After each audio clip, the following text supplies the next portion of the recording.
welcome to the new episode of DynamicCIO Talk Show. I have with me Surajit Sen, Chief of Staff, Modern Datacenter Business, APJ at Dell Technologies. Hello Surajit, welcome to you. Welcome to the show. How have you been? It's been a long time since I spoke to you last. Hello Rahul, thanks for having me on this chat.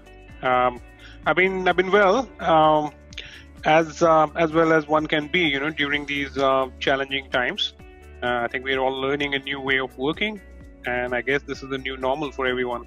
One technology approach that has continued to promise speed and agility and has gained a great deal of traction even during the difficult times such as these is cloud.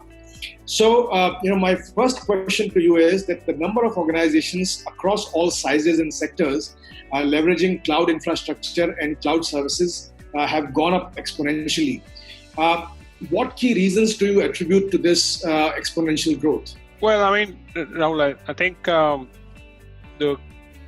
the huge draw towards cloud services was primarily based on the fact that it has a low entry barrier, right? So if you have an idea and you have a pet project, it's relatively simpler for you to get started on the public cloud, right? And that's how most people got started on the public cloud. For many years, I think the whole cloud uptake was driven largely by startup companies, and then enterprises started thinking, why can't we leverage, especially the lines of businesses, because the cloud adoption wasn't really driven by IT organizations. It was essentially driven by lines of businesses who wanted to innovate faster, and they were not quite happy with the agility that their internal IT teams were offering.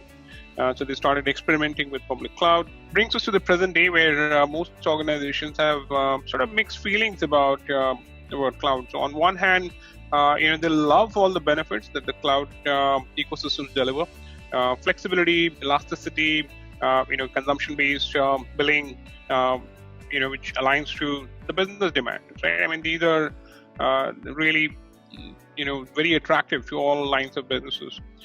But at the same time, most businesses, or a lot of businesses, are beginning to realize that when you want to run something on scale, public clouds may not be the best place to run, any application or workload or a business at scale, because then the economics don't quite match, the economics of running an application at scale on premise. Now, I'm not suggesting for a minute that people are disillusioned with public cloud. All I'm saying is that people love the public cloud, but at the same time, they realize that it's probably unlikely that they would. They're looking at a multi-cloud world, which includes their own data center in many ways, and that I think is the consistent feeling amongst most IT organizations. I think they're beginning to recognize that they're going to live in a multi-cloud world where data center is going to be front and center into their multi-cloud strategy. You mentioned about multi-cloud. So as a result of this massive cloud adoption, there's certainly a deluge of multi-cloud environments that has taken place in the enterprises, hybrid and multi-cloud both. This has actually caused a lot of challenges on the management front. So what are the key cloud management challenges that an enterprise had to be aware of, and how can they handle this complex situation, complex problem of management? Yeah, Rahul, so what happened is that, I said earlier that, it was really the lines of businesses in their pursuit for faster innovation, that led to the adoption of public cloud. And different lines of businesses, chose different cloud platforms because they were really looking for certain kind of environment, specialized environment, or certain kind of tool set that made them choose one platform over another. Before organizations realized, they were already using 2 or 3 different cloud platforms, right? And obviously, at a smaller scale, it can be done. But when you want to really consolidate and have a central management framework and take into consideration all the security aspects and the security posture, you need to have a single management plane. And that's when organizations began to realize that they needed different set of skills, right? Because the AWS environment is nothing like GCP, right, or is nothing like Azure. So you need a separate set of skills to manage any of these environments. And skills are, obviously in acute shortage in the industry. The other problem was about, portability. So I talked about, this repatriation of workloads from public cloud because of a variety of reasons, economics being one of them. Now that's easier said than done. You want to bring back your workloads and you want to run it on-prem, or let's say that you don't even want to bring it back on-prem. You're working in Azure and you want to migrate your workload to GCP. You can't do that because the clouds are not interoperable and the environments are not compatible with each other. So it's not very simple for you to migrate a workload out of Amazon and move it to Google Cloud Platform. So that's when IT organizations started sitting down and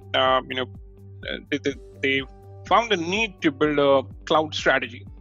Everybody had the IT strategy, but they wanted a layer on top of that, right? Which was supposed to be their cloud strategy. So how do you build an environment which is interoperable, which allows for portability, which ensures that you don't get locked in with another vendor, which allows you to automate your workload migrations across different environments. So that basically made people think about building a consistent management framework, right? So that you could deal with all these different problems. Can we build an environment which doesn't require us to build separate set of skill sets? Can we have a common, consistent operational plane that allows me to choose any environment that I want? That is where we partnered with VMware, which is a Dell Technologies company, one of our group companies, to build comprehensive turnkey cloud solutions where customers get a common, a consistent infrastructure across on-prem and off-prem environments, and also a consistent management framework that allows them to move workloads freely without having to deal with security concerns or concerns of lock-in. How is Dell Technologies actually enabling the nuts and bolts, the orchestration and management of the hybrid multi-cloud infrastructure, so that the businesses can focus on their primary task and leverage cloud infrastructure management for more value? So what's Dell's proposition in that terms? That's a great question, Rahul. You hit the nail on the head. Customers really want to focus on their businesses. And that was one of the primary drivers towards public cloud. They said that, hey, I can't and I don't want to keep building skill sets and expertise around IT systems, process, tools, technologies. That's not my primary business. I'm a bank, or I'm a telco, or I'm a manufacturing company, and that's where I would like to focus. Today, especially, we have reached a stage where businesses are beginning to depend on technology more than ever before. And we call that digital transformation, right? Businesses are looking to change the way they operate and leverage more and more digital technologies. But at the same time, they want the simplicity that cloud environments offer, right? And so they definitely want don't want to deal with nuts and bolts. They want to retain control in terms of choice of technology, in terms of how they how they provision their infrastructure, and how do they make technology available to their developers and their application owners. They want that control, but at the same time they want to make it simpler. And we worked in that direction, and we built entire platforms. So these are platforms that create a infrastructure as a service environment for the customer, or platform as a service environment for the customer. So they don't really have to worry about what compute I need to use, or what storage I need to use, or what network I need to use, or what virtualization technology I need to use. We took away the complexity of those choices, or operating at all those different planes. We built integrated turnkey stacks, right, which will quickly enable them to move to an infrastructure as a service environment, leveraging the hyperconverged platform. And we layered it with the management framework that VMware offers, right? And we built deep integration between the hardware stack and the software stack to offer a complete turnkey solution to our customers. So they don't really have to worry about doing lifecycle management at the hypervisor level, or at the operations layer, okay, or at the hardware layer. We ensure that everything is interoperable and everything is compatible, and the life cycle for the entire stack, hypervisor management, orchestration,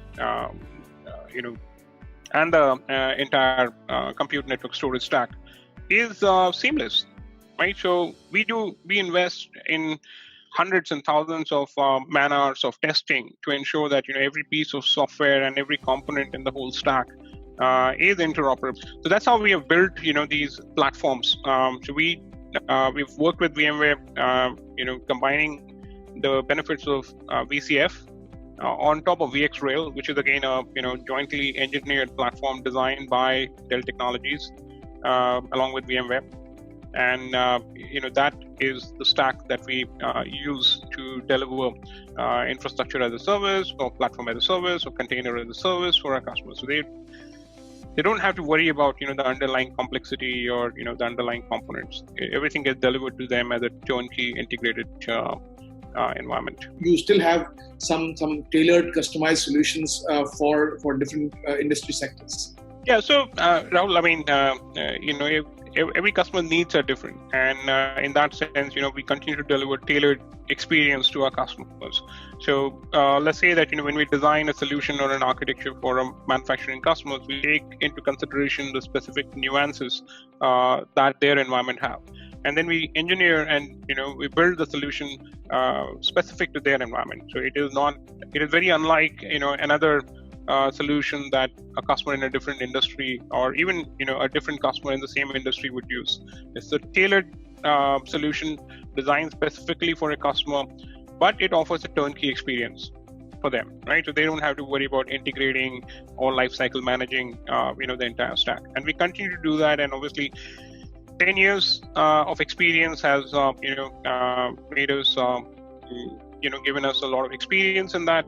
And now we understand our customers' needs and customer expectations much better. We understand not just what they expect from the product, but also the overall experience, right? Because you buy a product once, but you continue to use the product for 5, 6, 7, 8 years, right? And so the experience really lasts through the duration of the life cycle of that product, which is 5, 6, 7, 8 years.